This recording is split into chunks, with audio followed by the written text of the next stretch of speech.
여러분 안녕하십니까? 디지털로 표현되는 모든 것을 알아보는 인포맥스 D, 저는 오진석입니다. 안녕하세요, 이호석입니다. 네, 안녕하십니까? 네.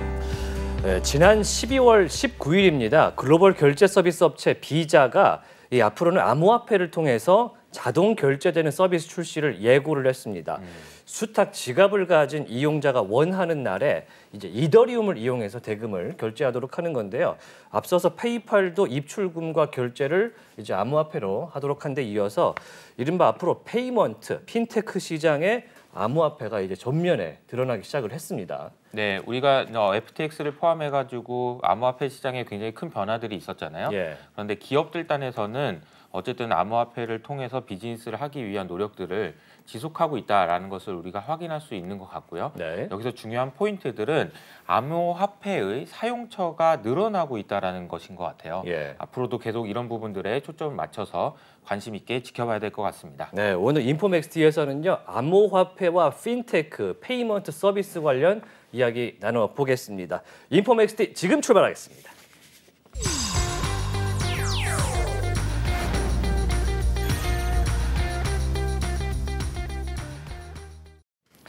네, 차고 넘치는 정보의 홍수 속에서 균형 잡힌 전문가의 인사이트 만나봅니다. 인포맥스 인사이트인데요. 오늘 만나볼 분은요, 샌드뱅크의 백훈종 이사 나와 있습니다. 안녕하십니까? 안녕하세요.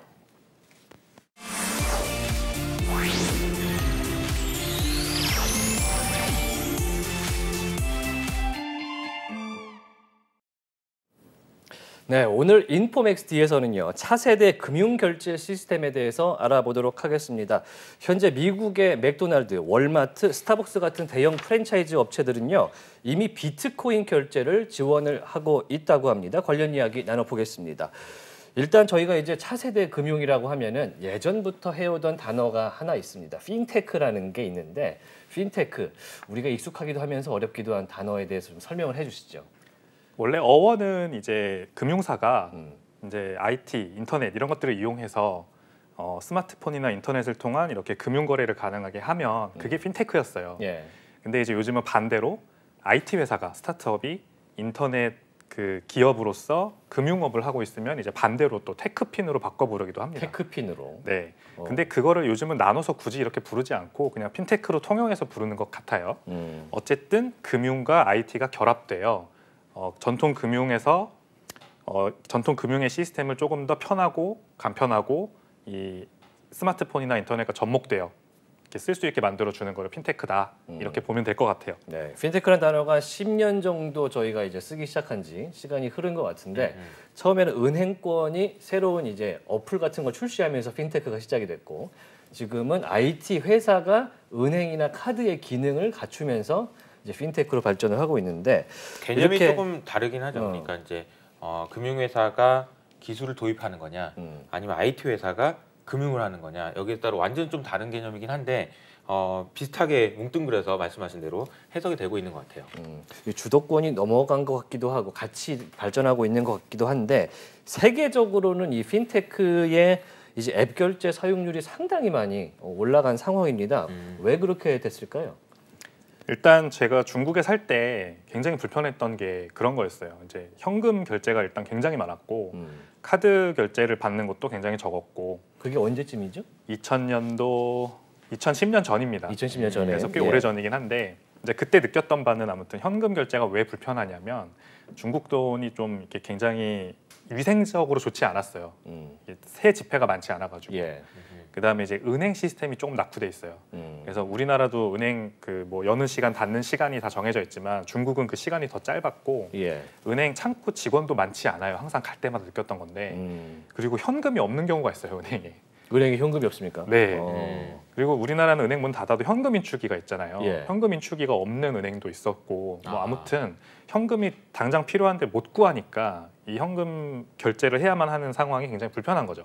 예. 그래서 이제 그 후에 제가 중국에 한 5년 정도 살았었는데 그 후에 이제 위챗이나 알리바바, 알리페이 이런 것들이 나오면서 현금이 거의 없어지는 사회로 이제 중국이 급속도로 변환했거든요. 네, 중간이 없었죠. 중간이 없었어요. 예. 카드도 없었고 그렇죠. 우리는 이제 중간에 카드를 쓰는 기간이 좀 있었잖아요. 예. 그런데 중국 같은 경우에는 그냥 현금 쓰다가 바로 페이로 넘어갔었죠. 스마트폰 보급률이 급속도로 확산되니까 오히려 현금이나 카드가 늘어나는 것보다 스마트폰을 이용한 핀테크가 굉장히 빠르게 확산을 한 것 같아요.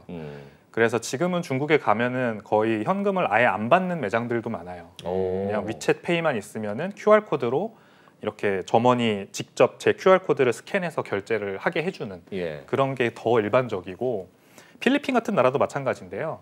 필리핀 같은 나라도 섬나라잖아요. 그래서 이 은행 인프라가 굉장히 낙후돼 있어요. 제가 최근에 필리핀에 다녀왔는데 한 달 전에 필리핀 마닐라 수도 이제를 다니다 보면 은행 앞에 길게 줄 서 있는 사람들이 많이 보여요. 그러니까 다 이제 은행에서 현금 인출을 하기 위해서 기다리고 있는 사람들이에요. 아니면 환전을 하기 위해서.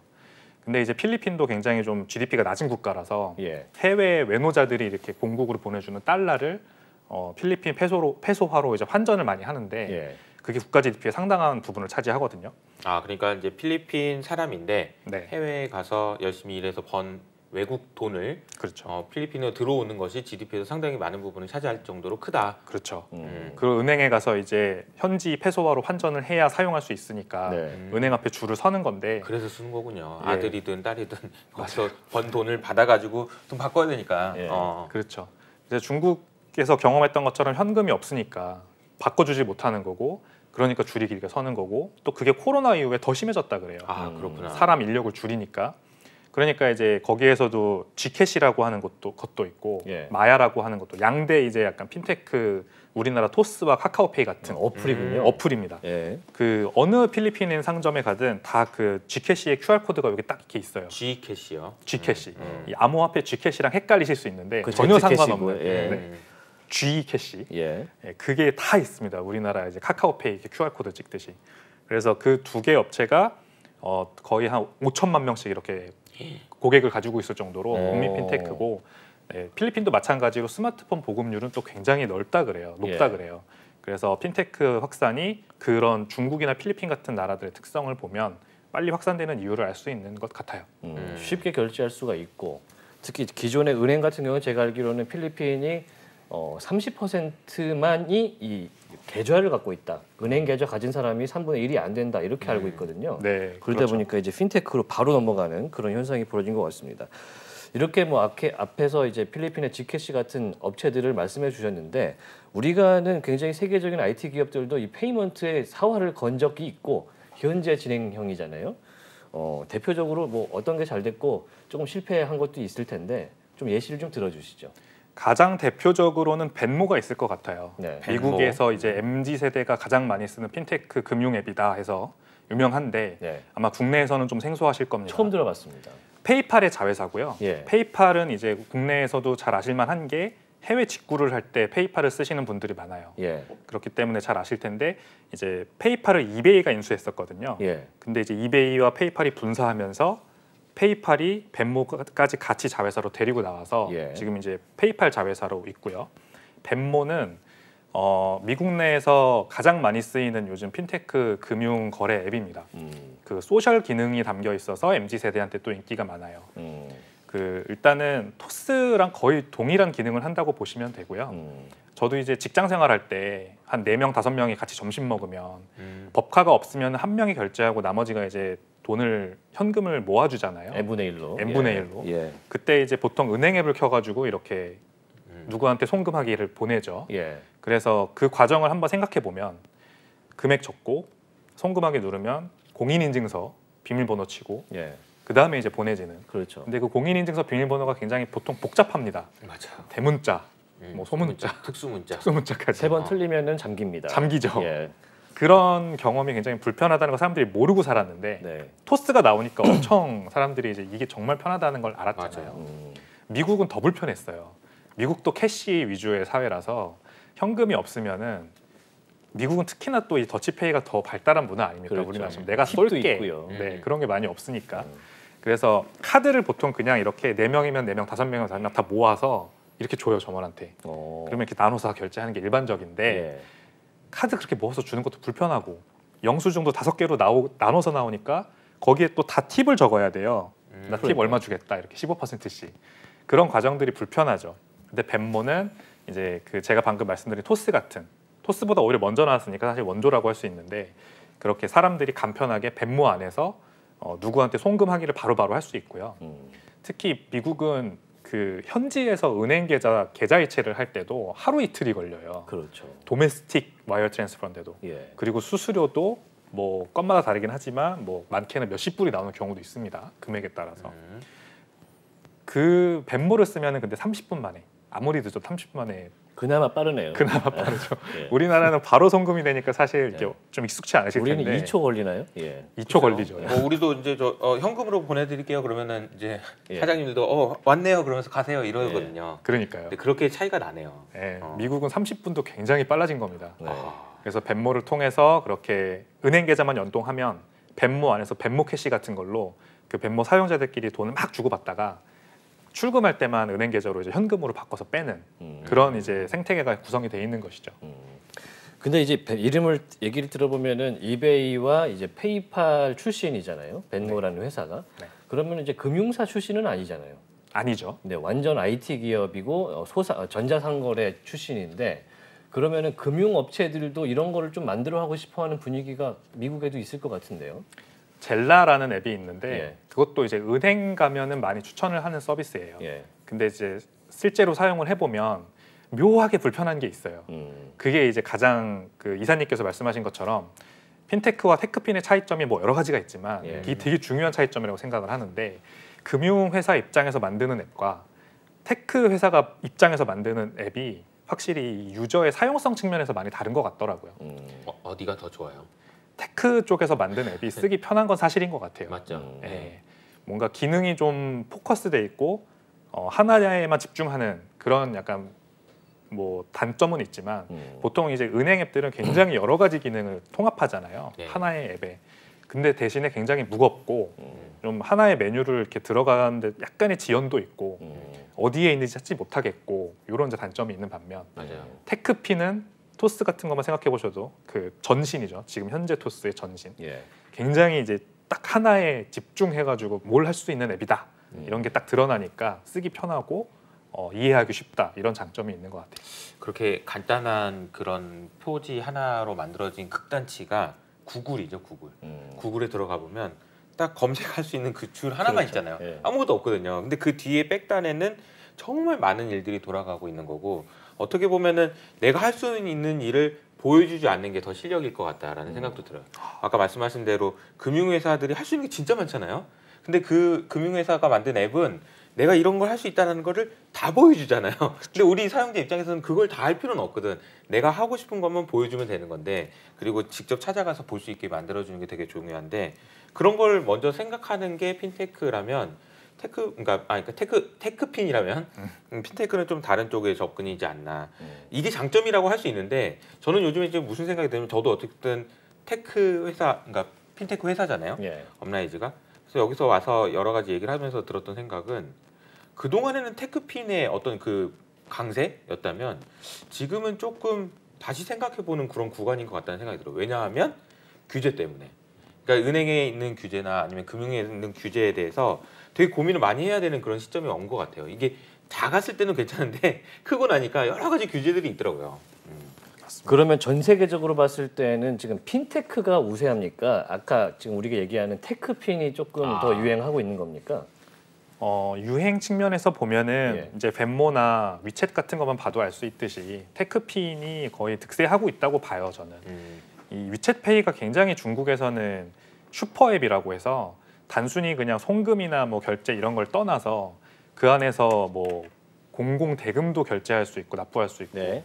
뭐 영화표도 예매할 수 있고 그리고 쇼핑도 할 수 있어요. 웨이디엔이라고 해가지고 위챗 안에 그냥 이커머스를 열어서 그 안에서 쇼핑도 할 수 있고 그래서 모든 걸 다 위챗 안에서 할 수 있게 그냥 만들어 버렸어요. 우버도 부를 수 있고 예. 뭐 중국은 우버는 안 되지만 디디 추싱이죠. 이제 네. 중국판 우버.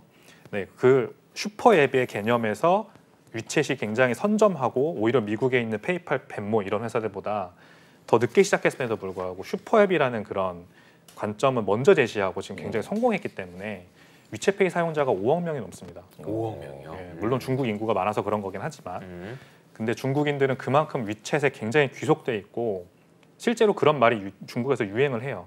위챗에 귀속된 삶. 막 그거를 오히려 자랑합니다. 뽐뽐뿌 그렇게 자랑합니다. 너무 자랑스러운 위챗 거죠. 없으면 못 살아. 못 살아. 네. 그래서 그 위챗 같은 것만 봐도 테크핀의 어떤 가능성이 더 그 현재 핀테크보다는 많이 이렇게 보여지고 있는 게 아닌가 생각됩니다. 사실 이제 백훈종 이사를 모신 이유 중에 하나가 이제 암호화폐 관련된 이야기도 저희가 나눠보려고 하는데 오프닝에서 한 것처럼 최근에 암호화폐 관련된 결제가 이제 글로벌 결제 서비스 업체들이 지원을 하기 시작했습니다. 올해부터 두드러지게. 어떻게 보고 계십니까? 일단 암호화폐보다는 저는 비트코인이고요. 비트코인. 결제를 위한 암호화폐는 비트코인이다라고 생각을 일단 하고요. 암호화폐마다 저마다 뭐 탄생 목적이 있고 사용성이 있겠죠. 근데 결제를 일상생활에서의 결제를 위한 기능은 현재 비트코인밖에 제대로 보여주고 있는 암호화폐는 없다고 생각해요. 네. 그래서 굳이 뭐 이렇게 나누는 이유가 뭐냐, 이렇게 궁금하실까 봐 설명을 드리는 건데 비트코인은 현재 미국에서도 미국 현지에서도 스타벅스, 맥도날드, 피자헛 이런 일반 프랜차이즈에서도 쓸 수 있는 방법이 상당히 많습니다. 이제 제가 말씀드린 벤모나 페이팔도 이제 비트코인을 비롯한 암호화폐를 결제를 도입한 건 아니에요.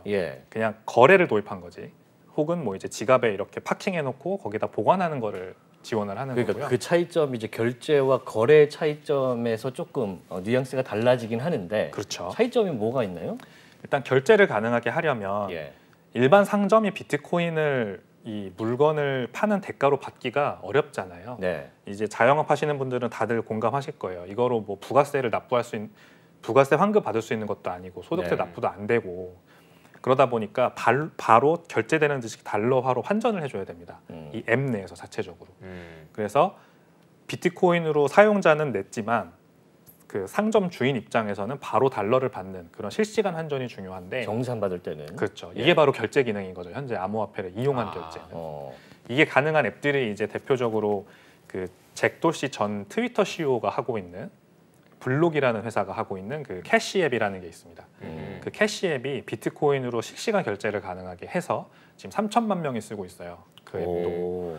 그 모든 상점들의 포스기와 다 지금 그 제휴를 맺어가지고 포스기 자체에서 그냥 QR 코드가 떠서 비트코인 지갑 가지고 있는 거, 그 캐시 앱으로 할 수도 있고, 아니면 다른 앱들인데 이제 비트코인이 들어있는 지갑 앱을 통해서 QR 코드 결제가 가능하게 그렇게 만들어놨죠.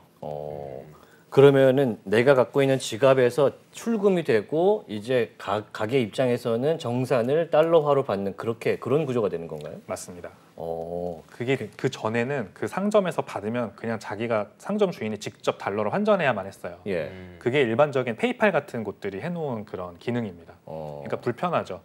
비트코인으로 받으면 시세 변동이 있으니까 그 결제되는 중에도 이제 이거로 가지고 있을 거냐 아니면 달러로 바로 환전할 거냐는 상점 주인의 선택인데 사실 상점 주인 입장에서는 그런 시세 변동에 또 그런 리스크를 지고 싶지 않으니까 자동으로 바로 그냥 환전돼서 들어왔으면 좋겠다 이런 니즈가 있었던 거고 그런 거를 캐시앱 같은 것들이 해결을 해준 것이죠.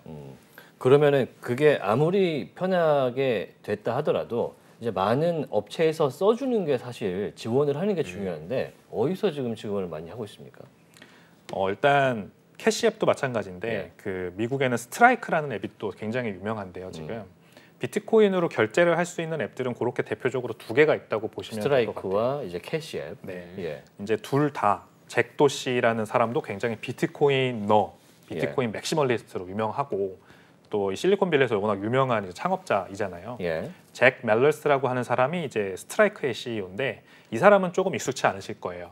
젊은 스타트업 CEO고 28살밖에 안 된. 근데 이제 이 친구는 스트라이크라는 앱을 통해서 비트코인의 어떤 글로벌 결제의 가능성을 굉장히 좀 많이 이끌어내고 있는, 증명하고 있는 사람이라서 비트코인 커뮤니티에서 굉장히 유명합니다. 근데 받아주는 곳들은 그러면 누가 있느냐? 이제 미국도 암호화폐 보급률이 성인 남성을 기준으로 거의 50%가 넘었다고 해요. 한때 2021년 기준이긴 합니다. 근데 이제 다들 거래를 위해서 가지고 있는 것이겠죠. 그렇죠. 도지코인 뭐 이런 뭐 이더리움도 그 중에 하나가 될 거고. 근데 이제 결제를 위한 그러면은 어쨌든 보급을 그렇게 한번 시켜놨으면 지갑은 다 갖고 있다는 거잖아요. 그렇죠. 그게 메타마스크건 아니면 뭐 코인베이스 거래소 앱이건 결제 앱이건.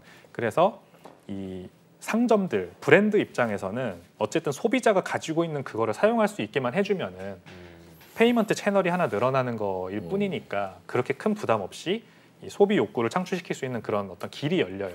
그래서 뭐 명품 브랜드들도 마찬가지고 대표적으로 오프화이트라고 혹시 좀 하이엔드 의류 브랜드 그런 거 있거든요. 오프화이트가 독일에 있는 어떤 핀테크 업체와 벤모 같은 회사입니다. 결연을 해가지고 오프화이트 전 세계에 있는 모든 매장에서 그 고객이 가지고 있는 암호화폐로 그냥 바로 결제할 수 있게 해줬어요. 그런 움직임들이 점점 늘어나고 있는 거죠. 이제 그 오프화이트는 그냥 시작일 뿐이고 어떤 의류 또는 뭐 식료품, F&B 또는 그냥 이커머스 이런 곳들에서 점점 암호화폐도 우리 받아줄게 이런 움직임이 늘어나고 있는 게 현재 이제 확산되고 있습니다. 그 궁금한 게 이제 그 스타벅스를 포함해서 업체에서 비트코인을 받게 되면 업체는 무슨 이득이 있는 거예요? 그런 이득이 있어야지 그런 회사들이 더 많아질 거고 이 생태계가 더 커질 것 같은데 어떤 이득이 있을까요? 스타벅스 입장에서는 암호화폐 가격이 올랐을 때, 한창 오를 때 상승장에서 그 암호화폐를 이용한 결제가 늘어나는 것을 바랬을 거예요. 이제 스타벅스도 어쨌든 사업 확장의 일환으로서만 생각했다는 생각이 들어요. 그러니까 말씀하신 이제 질문하신 취지에 맞춰서 답변을 해보면 사실 그렇게 큰 이득은 없어요. 암호화폐로 받던 그 현금으로 받던 어쨌든 자신의 재화가 팔리는 게 중요한 거지 뭐 뭘로 이렇게 결제를 받는 게 중요한 건 아니거든요. 다만 이제 암호화폐는 시세 변동이라는 게 있으니까 이게 상승장일 때는 사람들이 너무 너도 나도 이제 내가 좀 돈을 더 많이 가지고 있다 이런 착각을 하잖아요. 말하자면 그러니까 가만히 있는데도 막 계좌 잔고가 늘어나고 근데 이런 것들을 어떻게 사용할 수 있을까를 오히려 이 업체 입장에서 제시를 해주는 격이 되는 거죠. 스타벅스 입장에서는. 그러니까 스타벅스 이거 너 바로 이거 사서 살 수 있어. 커피 사 먹을 수 있어. 이렇게 메시지를 계속 던지니까 그러면 나 커피 한 잔 쏠게. 오늘 코인 가격도 좀 올랐고 이제 이렇게 되는 거를 바라는 거예요, 사실. 그래서 스타벅스가 NFT 이번에 도입하겠다, 뭐 이제 이러는 것도 NFT라는 어떤 사회적 현상, 그 마케팅 수단으로서 굉장히 장점 이런 것들을 활용하는 것이죠. 결제가 가능한 카드 브랜드 하나를 추가한 정도의 개념이다. 되게 이렇게 보면 될 것 같습니다. 미국에서는 그 입구에 써 있는 카드 브랜드가 아니면 결제가 되지 않잖아요. 그렇죠. 그런 개념 중에 하나로 보면 될 것 같은데, 그럼 이제 결제 수단으로서의 암호화폐, 이제 비트코인이라고 말씀 주셨는데 장단점은 분명히 있을 것 같습니다. 방금 전에 이제 수단으로서의 확장성 이런 거는 좀 있을 것 같은데 또 어떤 장점이 있습니까? 그렇죠. 이제 비트코인을 수령하는 판매자 입장에서의 장점보다는 오히려 소비자 입장에서의 장점이 이제 더 크다고 저는 중요하다 생각을 하는데, 제가 지금 벤모랑 위챗페이를 말씀드렸지만 지금 우리나라에서 위챗페이를 사용할 수 있는 곳은 명품관밖에 없습니다. 신세계 롯데 명품관. 왜냐하면 중국인 워낙 많으니까. 유커들이 많으니까. 근데 그러면 벤모는 한국에 사용할 수 있느냐? 아마 없을 거예요. 할 일도 없고. 그러니까 사실상 벤모가 굉장히 사용성이 뛰어나서 한번 써보고 싶다고 하더라도 미국까지 안 쓸 일이 없는 것이죠. 무슨 말씀을 드리는 거냐면 이런 아무리 뛰어난 이런 테크핀 금융 특화 앱들이 많이 나와 있어도 그게 다 지역적으로 국한돼 있어요. 그러니까 글로벌 세상이잖아요. 요즘은 글로벌 세상을 뛰어넘어서 요즘은 디지털 세상이잖아요. 인터넷으로 다 연결돼 있고 물건과 재화의 이동도 쉽고 특히 요즘 물건과 재화뿐만이 아니라 아이디어가 이동하는 세상이지 않습니까? 우리나라도 뭐 해외 언론들을 구독해서 보시는 분들도 많고 뭐 저 같아도 암호화폐라는 산업에 있어서 그런지 몰라도 뭐 해외 컨텐츠들을 이렇게 소비하는 것도 많고 그런 거에 다 이제 유료화가 다 들어가 있고 돈을 내야 되는데 신용카드를 다 이제 등록해가지고 결제를 해요. 뭐 여행할 때도 마찬가지 아닙니까? 제가 최근에 필리핀 갔다 왔다 말씀드렸는데 필리핀 가서 지캐시나 마야 같은 이런 대표 국민 앱, 핀테크 앱들을 다운로드를 못 받아요. 외국인은 못 받아요. 그렇습니까? 네. 그래서 제가 가져간 한국에서 쓰던 신용카드를 현지에서 그냥 쓰거나 완전 로컬이군요. 그렇죠. 아니면은 이제 ATM기에 가서 그 체크카드를 넣고 현금을 인출해서 쓰는 이제 그런 과정이 필요한 거죠. 근데 이제 심레스하다 이런 표현 많이 쓰잖아요. 이제 스타트업 하시는 분들은 이제 이 말을 많이 쓰는데 고객 입장에서 한번 생각하게 하거나 한번 뭐 누르게 하거나 이런 것들을 다 없애주는 게 결국에는 사용성의 증가거든요. 이런 심레스한 환경을 만들어줄 수 있는 굉장히 좋은 수단이 바로 비트코인인 거죠. 왜냐하면은 아무 국가에도 국한돼 있지 않고 어떤 중앙은행도 이거에 발행이나 어떤 이 운영에 관여되어 있지 않고 누구나 다 전 세계에 있는 누구나 다 평등하게 사용하고 쓸 수 있고 그러니까 이제 이 비트코인을 제대로 쓸 줄만 알면 뭐 스트라이크 앱이 될 수도 있고 캐시 앱이 될 수도 있고 그걸 어떤 앱을 통해서 쓸 수 있느냐 이것만 사람들이 전 세계적으로 다 알고 있으면 사실상 굉장히 심레스하게 이걸로 결제가 모든 게 가능하거든요. 비트코인의 소비자 측면에서의 장점은 저는 이거라고 생각을 합니다. 일단 화폐가 이제 국적이 있다 보니까 이제 쓰는 데는 지장이 있는데 비트코인 같은 암호화폐는 그런 것이 없다. 그렇죠. 그런데 이제 사실 지금 그러니까 가능성을 보여주고 있는 거지 아직은 그렇게 되고 있지는 않잖아요. 네. 그러니까 먼 미래에는 그렇게 될 수도 있다. 그런 가능성이라는 측면에서 이해를 하면 될까요? 그렇죠. 아직은 뭐 이게 지금까지 어떤 엄청난 점유율을 높여가고 있는 뭐 나라가 있다거나 그렇죠. 아니면 그런 뭐 지역이 있다거나 이런 거는 사실 없죠. 그래서 굉장히 뭐 사람들이 사실 피부로 느끼지 특히 우리나라 같이 금융이 굉장히 선진화된 국가에서는 피부적으로 와닿지 않아요. 비트코인으로 왜 굳이 결제를 해? 나는 받아본 적도 없고 내가 내본 적도 없다.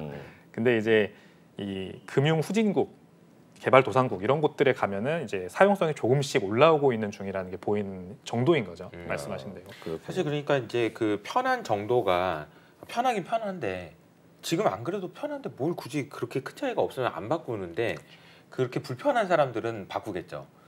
그래서 그쪽에서 이제 페네트레이션, 그러니까 침투 효과가 훨씬 더 클 수 있을 것 같고요. 정말 시간을 잘라서 국경을 넘나드는 분이라면은 한 번은 써봄직하다 이런 생각이 드는데 그러면은 그런 장점 외에 사실은 단점이 조금 더 노출이 되는 것은 현실적으로 맞지 않습니까? 어떤 단점이 있습니까?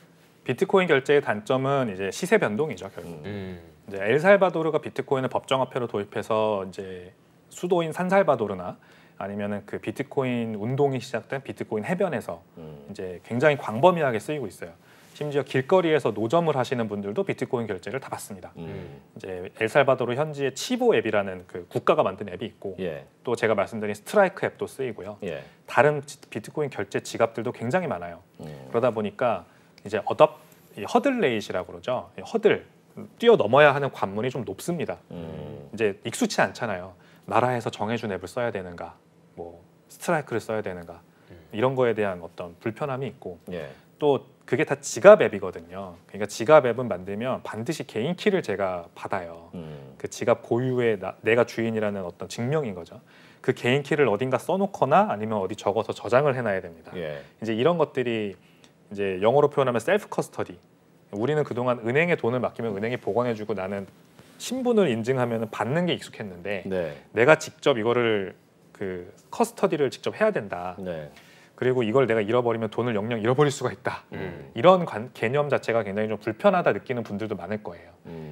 오히려 내 머리보다 은행이 더 믿을만하다. 이런 분들도 제 주변에도 많거든요. 게다가 이제 시세 변동 처음에 말씀드린 이제 비트코인으로 결제를 받으면 그 결제가 들어오는 그 찰나에도 시세 변동이 있기 때문에 그것 때문에 약간 뭐 내가 물건을 미치고 파는 그런 사태가 발생할 수 있는 그런 여러 가지 이제 말하자면 생각할 거리들이 있기 때문에 아무래도 그런 것들은 단점이 되죠. 그래서 이제 많은 스트라이크 앱 같은 것들이 대표적인데 이런 불편함들을 해소해주기 위해서 굉장히 노력을 되게 집중을 하고 있어요. 이제 스트라이크 앱 같은 경우는 굉장히 요즘 그 사용자들의 찬사를 받고 있는 것 중에 하나가 그냥 달러와 비트코인의 개념을 없애버렸어요, 앱에서. 예를 들면 어떻게 이용할 수 있습니까? 사실상 비트코인을 충전을 하는 거거든요. 뭐 거래소에 가지고 있는 비트코인을 스트라이크 앱 지갑에다 그냥 전송을 하면 됩니다. 그럼 몇 비트코인을 가지고 있어요, 예를 들어. 그러면은 그걸 가지고 그 스트라이크 앱이 연동된 국가에서는 그냥 진짜 그 나라 핀테크처럼 쓸 수가 있습니다. 그냥 그 얼마짜리 물건을 제가 만약에 20불짜리 어떤 스카프를 살 때 스트라이크 앱을 꺼내서 그 담당 그 판매자가 꺼내온 QR 코드를 찍으면 이게 그냥 바로 송금이 되는 거예요. 달러로 실시간 환전이 되고 그분은 달러로 받고. 송금이 되는 건 비트코인이고 그 사람이 받는 건 달러가 되는 거고. 그렇죠. 그래서 이제 그 연동된 국가라는 제가 말을 한 건데 결국 환전을 하려면 실시간 환전을 하려면 그 국가의 피아트 크립토 익스체인지와 결연을 맺어야 되겠죠. 외환 시장과. 그렇죠. 외환 시장과. 그래서 비트코인이 실시간으로 현지 화폐로 그 교환되게 만들어주는 거를 시스템을 갖춰놓고 그 다음에 이제 여는 거죠, 국가에다가. 그러니까 사실상 이제 몇 개 국가가 있어요. 나이지리아, 아프리카에는 이제 중남미에는 엘살바도르, 아르헨티나, 뭐 여러 가지 국가가 멕시코도 있고 미국 이렇게 다 가능한데, 그러니까 요 국가들을 다니는 사람 입장에서는 스트라이크 앱만 있으면 내가 달러를 쓰는지 비트코인을 쓰는지 모르고 그냥 어디 가나 다 돈을 쓸 수 있는 겁니다. 그런 장점. 근데 지금 사실 말씀을 들어보니까 G20 국가 중에서는 지금 말씀하신 나라 중에 미국을 제외하고는 사실 스트라이크라는 앱이나 이런 앱을 쓰는 국가는 없는 것 같습니다. 그렇죠. 선진국들은 아무래도 이런 니즈가 사람들이 떨어지니까. 그래서 저는 이제 프라이버시 관점에서 접근을 좀 해봐요. 그런 국가들에서는. 프라이버시. 이제 유럽은 대표적으로 이 금융 거래에 있어서 프라이버시를 굉장히 국가가 많이 침해하는 곳입니다. 프랑스 같은 경우에는 내가 가진 현금을 은행 가서 입금할 때 자금 원천을 소명해야 되거든요. 입금만 하는데도 자금 원천을 소명해야 돼요. 이 돈 어디서 산 거냐? 이거 증명 못하면 입금 못합니다. 그래서 실제로 은행에다 돈을 파킹 안 하고 집에다 가지고 있는 사람들이 많아요. 영국도 그래요. 그래서 금고가 많이 팔리죠. 그렇죠. 예. 근데 이런 국가들에서 그러면은 이유는 다 알아요. 우리가 뭐 자금 세탁을 방지하고 테러리즘을 방지하고 이런 건 다 좋은데 어디까지 침투 당할 거냐는 사실 좀 개인의 선택이어야 되잖아요. 이런 게 너무 싫은 사람들 입장에서는 대체제를 찾죠. 뭔가 대체제가 없을까? 그래서 저는 생각을 하는 게 비트코인 노드 수를 이제 전 세계적으로 쫙 검색 가능한 노드를 찾아보면 네. 노드는 참고로 비트코인의 블록을 검증하는 역할을 하는 네. 굉장히 중요한 역할을 하는 사람들입니다. 개인. 미국이 가장 많은 퍼센티지를 가지고 있고 30%. 그 다음이 독일, 네덜란드, 스웨덴 이런 식이에요. 다 유럽 국가들입니다. 그러니까 유럽 국가들에서도 프라이버시에 대한 니즈가 굉장히 크다는 걸 그걸 통해서 알 수가 있어요.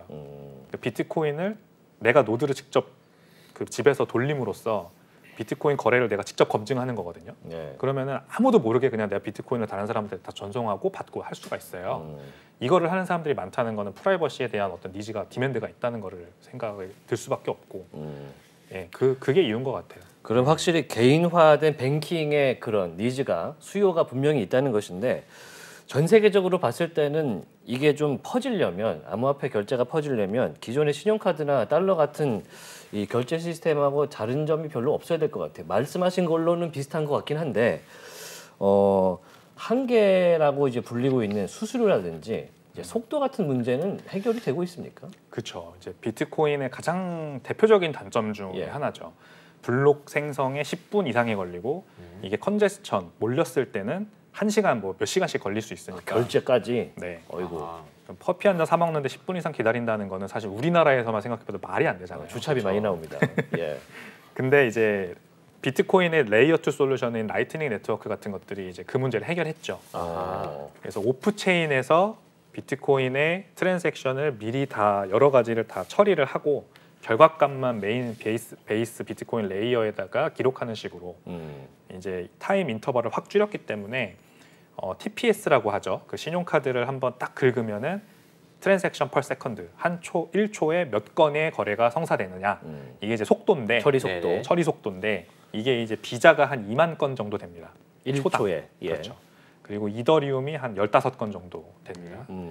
바로 비교가 되시죠. 예. 그러니까 신용카드가 엄청 빠르잖아요. 예. 이 라이트닝 네트워크가 현재 40만 건이 됩니다. 네? 40만. 초당. 비자보다 빠른 거군요. 훨씬 빠릅니다. 비자가 얼마라고 했죠? 2만입니다. 2만. 예. 그리고 이더리움이 15, 15인데 라이트닝이 40만. 아, 이거 숫자가 너무 차이가 나니까 헷갈리네. 40만이요. 물론 이제 라이트닝도 네. 지금 아직까지 사용성 측면에서 비자만큼 전 세계적으로 광범위하게 쓰이고 있지 않기 때문에 예. 더 많이 사람들이 쓰면은 그거보다 줄어들 거예요. 현재 기준으로 말씀드린 건데 40만이고요. 아무튼 실시간 결제가 가능한 거는 유튜브에서 영상만 찾아보셔도 바로 나올 거예요. 엘살바도르에 가서 누가 맥도날드에서 햄버거를 사 먹는데 비트코인으로 결제했어요. 뭐 이런 영상들 많거든요. 그거 다 라이트닝 네트워크로 결제하는 거거든요. 실시간 결제가 됩니다. 그래서.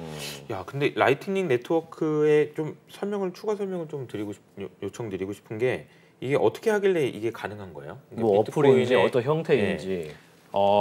단순히 그냥 진짜 백엔드 사람들 눈에는 보이지 않는 그런 어떤 시스템이 만들어진 거고 이 시스템을 앱에다가 입히는 거예요. 비트코인 기반으로 만들어진 앱은 비트코인을 전송하는 기능이 있겠죠. 네. 근데 라이트닝 네트워크를 통해서 전송하기 기능이 하나 추가되는 겁니다. 그래서 지갑이 2개가 생겨요. 지갑 주소가. 비트코인 지갑 주소, 라이트닝 네트워크 지갑 주소. 쉽게 설명드리는 겁니다. 사실상 좀 다르긴 한데. 그래서 라이트닝 네트워크를 통해 전송하거나 받으면 요 비트코인 위에 있는 별도 체인에서 트랜잭션이 처리가 돼서 바로 들어오고 저는 이제 그래서 모르죠. 이게 얼마나 걸리는지조차도 모릅니다. 다만 비트코인 바로 베이스 레이어로 그냥 받고 싶다. 그것도 선택할 수 있고 그건 조금 이제 시간이 걸리는. 이런 약간 제가 이해한 게 맞나요? 비트코인을 제가 여기로 보내려면 실제로 보내는 데는 시간이 좀 걸리긴 하는데 간다 치고 중간에 어떤 레이어가 있어서 여기서 먼저 그냥 갔어요라고 얘기해주고 실제로 갈 때까지는 얼마나 걸릴지 모르는 거죠. 여기로 받았어요라고 얘기만 해주고 이 안에서 될 때까지는 기다려야 되지만 그 과정에서 생길 수 있는 리스크는 이 안에서 흡수한다. 이렇게 하면 이해한 게 맞나요? 거의 유사한데 거의 유사한가요? 요거만 좀 하나 추가하면 될 것 같아요. 우리 페이스북을 쓸 때 네. 마크 주커버그가 이런 말을 많이 했잖아요. 페이스북을 통하면 3다리만 건너면 모든 사람들과 다 연결될 수 있다는 말을 하죠. 예, 그쵸. 초기에 했었죠. 그죠. 예. 그게 이제 그 라이트닝 네트워크에서도 똑같은 개념입니다. 그게 이제 채널이라는 개념인데 제가 이호석 이사님한테 돈을 보낼 때 라이트닝 네트워크를 통해 보낼 때 예. 이호석 이사님 비트코인 지갑 가지고 계시고 제 비트코인 지갑 있잖아요. 네네. 이렇게 보낼 때는 그냥 비트코인 블록체인을 통해서 바로 보내는 거고 라이트닝 네트워크를 통하면 이 중간에 몇 명을 거쳐요. 페이스북처럼. 아하. 그 현재 기준으로 9명을 거쳐야 됩니다. 이 라이트닝 네트워크 현재 이 시가총액 기준으로. 그래서 9개의 채널을 랜덤하게 거쳐서 이호석 이사님한테 가는데 이 시간이 거의 찰나예요. 라이트닝 네트워크는 이거를 자동으로 가장 최적의 경로를 찾아주는 그런 기능을 가지고 있는 어떤 별도의 시스템이다. 이렇게 보시면 됩니다. 근데 왜 거기로 거쳐서 가요? 9개나? 왜냐하면 여기로 바로 가면 네. 10분 기다렸다가 10분 기다렸다 이렇게 가야 되는데 여기로 가면 그냥 바로 가요. 일단 이렇게 바로 가요. 그리고 이 결과값을 얘가 여기에 이제 기록을 해줘요. 자동으로. 그러니까 저는 여기를 거치지 않아도 되기 때문에 빨리 가는 단점. 여기는 국도고 여기는 고속도로 이런 느낌인가 보네요. 그런 느낌이죠. 그러니까 여기로 그러니까 빨리 갈 수 있는 노드를 빨리 최적화해서 찾고 네. 그래서 이제 여기서 이제 솔루션을 찾아낸다 이런 개념인 것 같은데 신기한 개념이네요. 어쨌든 이런 기능을 통해서 빨리 결제가 될 수 있다. 그 문제는 해결됐다. 맞습니다. 다른 문제도 있죠. 다른 문제. 속도가 빨라진다고 해서 능사는 아니잖아요. 이제 사실 많이 쓰게 되는 게 능사인데 그렇죠. 라이트닝이 좀 활용이 좀 생기고 나서 활용도가 좀 늘었습니까? 라이트닝 네트워크 자체의 활용도는 이미 꾸준하게 굉장히 늘고 있어요. 라이트닝 네트워크 안에 가치는 이제 스테이킹되는 이렇게 표현하시면 좀 더 이해하시기 편할 것 같아요. 이더리움도 스테이킹이라고 하니까 거기 안에 이제 스테이킹되는 비트코인의 개수가 뭐 한 몇 개월에 한 번씩 막 2배, 3배 이렇게 점프하고 있거든요. 그러니까 사람들이 그만큼 많이 라이트닝 네트워크를 통한 결제를 한다는 거죠. 근데 이제 단점은 여전히 시세 변동인 것 같아요.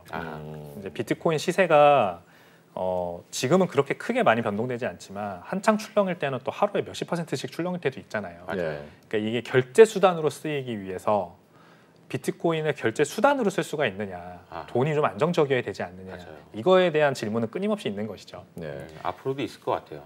왜냐하면 비트코인이 디지털 에셋이기도 하고 커런시이기도 해서 그런 거 아닐까라는 생각이 드는 게 커런시면은 안정성이 필요한데 자산이면 안정성이 아니고 오르든지 빠지든지 해야 되는 게 또 맞는 거거든요. 그렇죠. 이 두 가지 성격을 다 가지고 있다는 게 문제가 아닐까라는 생각이 들고 또 한 가지는 아까 설명하신 대로 비트코인 가격이 계속 올라간다라는 기대가 있으면 소비가 늘어날 거예요. 왜냐면 내가 돈 벌었네라고 생각하면서 아니 커피 한 잔 사줄게 뭐 이런 게 가능한데 만약 하락하는 구간에서는 아니 네가 사 이렇게 될 거란 말이죠. 그래서 이제 수요에도 영향을 줄 거고 그러니까 소위 말하는 비트코인을 통한 경제 자체가 어떻게 보면은 소비를 더 가속화시키고 감속화시키고 이러면서 경제의 진폭 자체를 키우는 효과도 있을 것 같다는 생각이 들어요. 네, 그런 가능성도 있을 것 같고 그래서 비트코인을 제대로 이해하려면 좀 장기적으로, 중장기적으로 보는 관점이 되게 중요해요. 맞아요.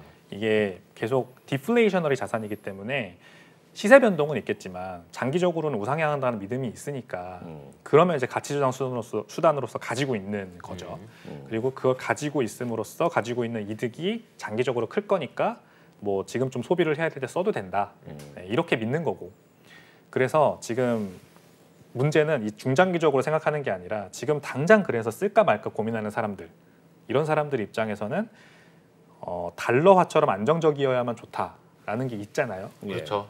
그래서 비트코인도 레이어 2 위에 레이어 3는 지금 그런 쪽을 해결하기 위한 기술이 또 개발되고 있어요. 변동성을 줄이는 쪽으로. 그렇죠. 타로라고 하는데요. 타로라는 개념 아마 처음 들어보실 텐데 이 위에서는 스테이블 코인을 발행할 수가 있어요. 발행한다는 개념보다는 달러화를 그냥 비트코인 위에 그대로 얻는 거라고 생각하시면 돼요.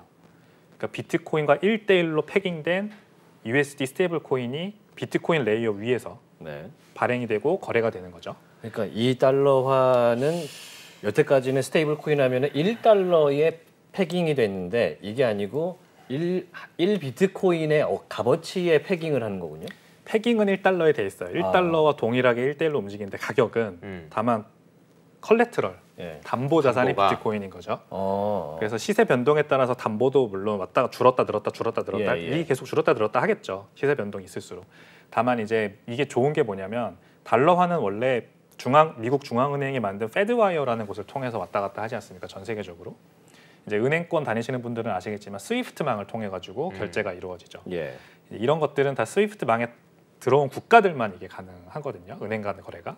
그리고 불편하고 느리고 수수료 비싸고 이런 거는 뭐 은행 거래 해보신 분들은 다 아실 거예요. 근데 이제 비트코인이 위에서 라이트닝 네트워크 위에서 달러화가 거래되면 진짜 심레스하게 달러화가 모든 국가들을 다 왔다 갔다 할 수가 있습니다. 물론 중앙은행은 싫어하겠죠.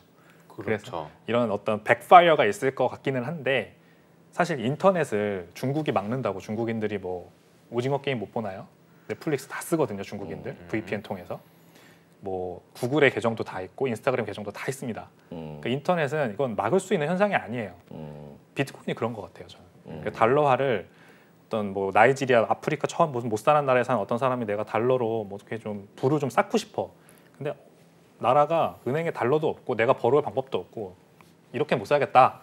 그런 사람들은 비트코인 위에서 발행된 그 달러 스테이블 코인을 대신 가지고 있을 수 있죠. 이 수요는 지금도 증명이 됐어요. 왜냐하면 USDT, 테더가 터키화에서는 달러화보다 더 많아요. 지금 환전소 가면 달러는 없는데 테더는 있는 그런 국가거든요. 터키가 지금. 근데 이게 설명을 듣다 보니까 조금 헷갈리는 게 우리가 흔히 알고 있는 스테이블 코인과 방금 말씀하셨던 개념은 어떤 차이가 있는 거예요? 기존 스테이블 코인, 테더나 USDC 이런 것들은 주가 블록체인이 아니라 그 발행사예요. 그렇죠. 그러니까 테더는 이더리움 위에도 있고 트론 위에도 있고 뭐 여러 가지 블록체인 위에 다 존재를 합니다. 그러니까 발행사가 그걸 결정하는 거예요. 블록체인은 내가 선택할게. 근데 사실 이게 인터넷이 발전한 원리와 정면으로 위배되거든요. 인터넷은 프로토콜은 하나고 그 위에 앱이 여러 개가 생기는 곳이에요. 그렇죠. 근데 이게 이제 사람들이 이게 편의성 때문이에요. 결국 프로토콜이 여러 개면은 다 환전해야 되잖아요. 이걸 왔다 갔다 할 때마다 여기에 있는 앱을 쓰려면 여기 있는 앱을 쓰면 이걸 쓰다가 이걸 쓰려면 말하자면 프로토콜을 갈아타야 되는 거죠. 네. 마찬가지로 USDT, 이더리움 기반 USDT를 쓰다가 솔라나 기반 USDT로 환전하려면 어딘가에서 환전을 해야 되잖아요. 거래소에서 네. 그런 과정을 거쳐야 되기 때문에 불편하죠. 이게 그래서 이렇게 성장하지 않는 겁니다. 인터넷이. 비트코인 하나만 가지고 있어야 그 위에 다양한 앱들이 생긴다가 제가 이제 주장하는 바예요. 네. 그 결제도 마찬가지입니다. 그래서 스테이블 코인 결제도. 그렇군요. 그럼 이제 이게 앞으로는 비트코인주의자로서 이제 결제 수단으로서도 많이 쓰인다는 건데 금융 안정성도 상당히 중요할 것 같은데요. 그거에 대해서는 어떻게 보세요? 금융 안정성. 예, 해킹이라든지 뭔가 그 보안적인 측면이라든지 정말 결제를 완성해주는 그런 뒤에 그렇죠. 뭐가 있어야 된다든지. 중간에 그러니까 해킹하는 사람들이 없어야겠죠. 맞습니다. 이게 해킹은 결국 레이어가 여러 개, 스테이지가 여러 개 발생하면 굉장히 커져요. 네. 저희 와이프가 꽃집을 하거든요. 성수동에서. 근데 신용카드 결제를 받으면 신용카드 결제받은 대금이 안 들어올 때가 있어요. 그거 모르고 있으면 그냥 영원히 안 받고 그냥 모르고 지나가는 거거든요. 네. 자영업자들 바쁘니까 보통 놓쳐요. 그게 왜 그러는 거냐면 신용카드사, 피지사, 그리고 그 트랜잭션 처리해주는 벤사, 예. 은행, 다시 거꾸로 신용카드사 이렇게 여러 개의 스테이지를 거치기 때문에 그 중간에서 누락이 발생하는 겁니다. 네.